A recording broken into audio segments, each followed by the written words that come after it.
Hozir anor sezonida mana bunda qiynalmasdan to'kib olishni hozir o'rgataman. Mana puta anorimiz. Kallasini ochib olamiz birinchi.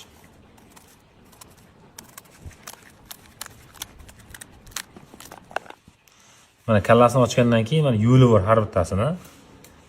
Mana shu yana yo'li mana pardasi, o'sha pardani to'g'ridan kesamiz.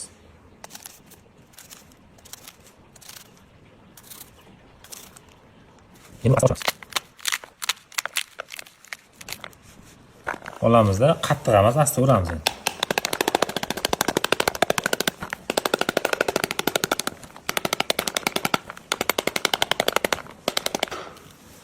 Mana ko'rishingiz mumkin. Hech narsa qolmadi. Bu videoni hali ham bunday kesib, o'zini qiynab yeydigan, anor yeydigan tanishlarga jo'natib qo'yamiz. Sizlarga ham tep tushaysiz. Bolalar mazza qiladi, yosh kattalar mazza qiladi. Bu endi o'zimiz bog'da anorda, shuncha sal chiroyli emas endi. Siz chiroylisini qiling.